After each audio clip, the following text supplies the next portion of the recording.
Alors, bonjour tout le monde. Aujourd'hui, j'ai un petit vidéo et nous allons parler de la feuille comme organe et qu'est-ce qui se passe dans celle-ci lorsqu'il y a la photosynthèse. Donc, restez avec nous. Bonjour, donc aujourd'hui, nous parlons de la feuille. Donc, c'est une feuille, c'est une représentation graphique ici. C'est le meilleur dessin que j'ai pu faire aujourd'hui. Donc, vous pouvez voir que je suis un scientifique et pas nécessairement un artiste. Mais nous avons ici une feuille sur laquelle nous avons ici ce qu'on appelle les cellules des tissus palissadiques, donc palissadiques. Chose intéressante, lorsqu'on a les cellules qui sont comme ça, donc en français, on a ce qu'on appelle une palissade. Une palissade, c'est un mur fait de planches verticales. Donc c'est intéressant, c'est une façon pour s'en rappeler. Nous avons ici en dessous les cellules du parenchyme spongieux. Et ici, qu'est-ce que c'est? C'est comme une éponge. Il y a des cellules qui forment la structure, le support, mais il y a beaucoup d'espace vide entre les cellules. Et ça permet au gaz de circuler et on va en parler tout à l'heure. Autre chose intéressante, nous avons aussi sous la feuille, on a ce qu'on appelle des stomates. Donc ici, je les ai mis en orange. C'est un système habituellement de 2 cellules comme ça, donc des cellules stomatiques. Et ce sont des petites portes qui permettent au gaz d'entrer et de sortir ici de la feuille pour permettre de donner à la feuille l'eau nécessaire ainsi que le CO2 pour faire la photosynthèse. Et on en parle, comme j'ai dit, dans quelques instants. Autre aspect intéressant dans la feuille, il y a ce qu'on appelle les faisceaux vasculaires. Ceux-ci ont tendance à être rigides, c'est comme des tubes. Ceux-ci permettent à former le support derrière les feuilles. Donc ici, je suis au Canada et voyons voir si on pense à une feuille d'érable et que nous regardons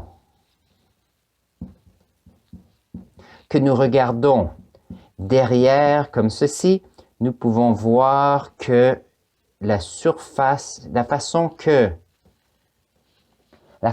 les faisceaux vasculaires sont organisés donne le support aux feuilles pour permettre de maximiser l'exposition au soleil. À l'intérieur de ces faisceaux vasculaires, nous avons un système de 2 conduits différents. Le premier étant les xylèmes. Les xylèmes nous permettent de pouvoir transporter l'eau qui viennent des racines et les phloèmes ici permettent à certains nutriments d'aller aux feuilles, mais aussi à retourner dans le reste de la plante pour s'assurer que la plante puisse croître ou faire l'entreposage de nutriments nécessaires pour soit le printemps suivant ou pour permettre la croissance. Alors, voyons voir comment est-ce que... Alors, si on peut voir ici la façon que c'est organisé, il y a un soleil qui est vers le haut, comme ceci. Le soleil émet des rayons du spectre électromagnétique et ceux-ci se retrouvent sur la feuille. À l'intérieur des cellules ici du tissu palissadique, il y a ce qu'on appelle les chloroplastes. Voyons voir si je peux l'écrire pour vous. Les chloroplastes. Et les chloroplastes est une petite organite dans la cellule qui transforme l'énergie du soleil et permet de faire la réorganisation moléculaire du CO2 et de l'eau pour faire des molécules plus grandes comme le glucose, par exemple. Pourquoi pas? J'avais une petite voix qui me disait comment est-ce que cette photosynthèse arrive. Donnez-moi un instant, je vais écrire l'équation ici et on reparle dans un instant.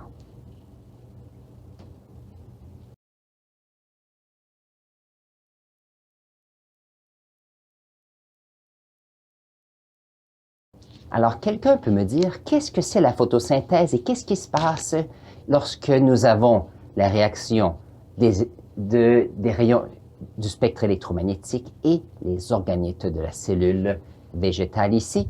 Voyons voir. La photosynthèse, c'est une réaction chimique et nous pouvons utiliser une équation chimique qui représente cela.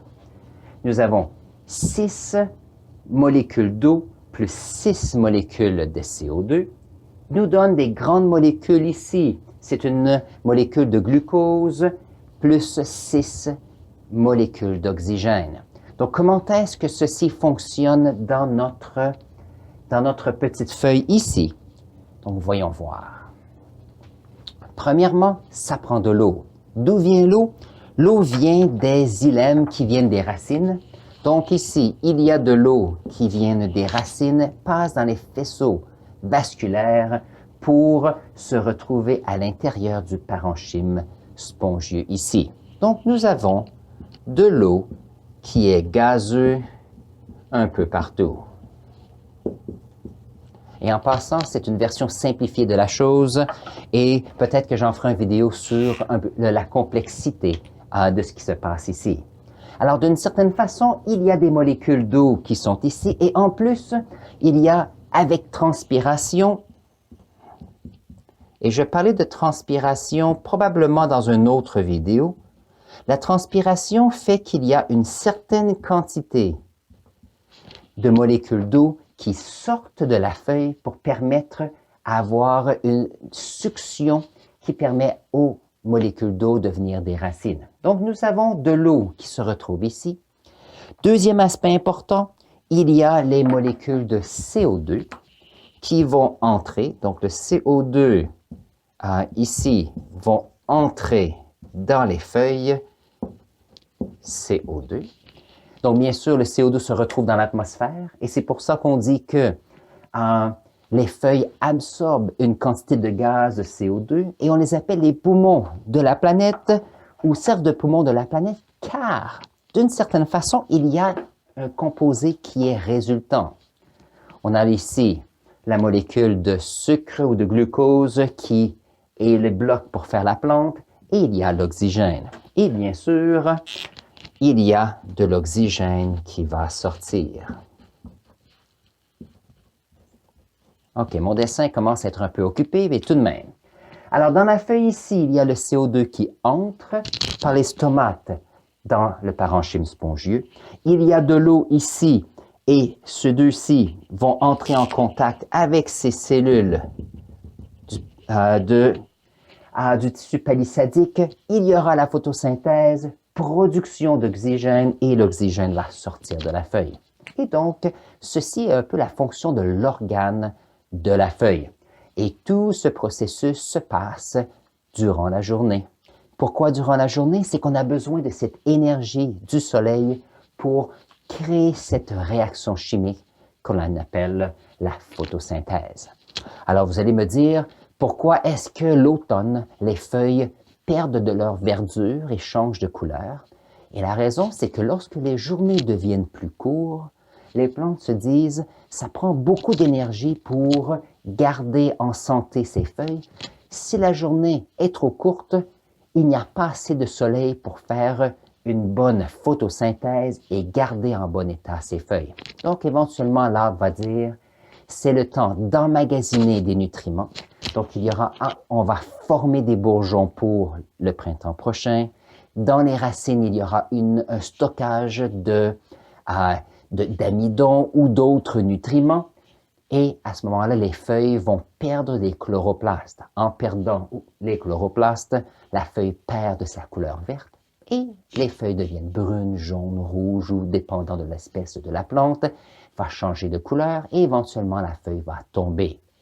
Et la raison est que lorsque les vaisseaux n'emmènent plus d'eau, la feuille est morte et donc la feuille va tomber. Et l'arbre ou la plante sera en attente jusqu'au printemps suivant, durant lequel il y aura la fonte des neiges, où il y aura une saison des pluies. La pluie va faire augmenter la quantité d'eau qui va monter vers les branches. Et bien sûr, l'eau va aller aux bourgeons et il y a de nouvelles feuilles qui seront créées. Et donc, ça c'est un peu la beauté de la feuille et ce qui arrive ici.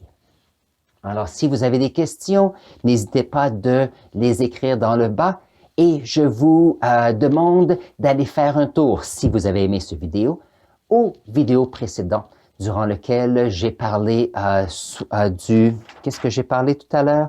j'ai parlé des cellules du méristème et de la différenciation dans les cellules végétales qui nous donnent ces cellules spécialisées que l'on trouve dans une feuille. Alors, on se voit aux prochaines vidéos et le lien sera soit ici, probablement juste ici. Alors, on se voit dans quelques instants.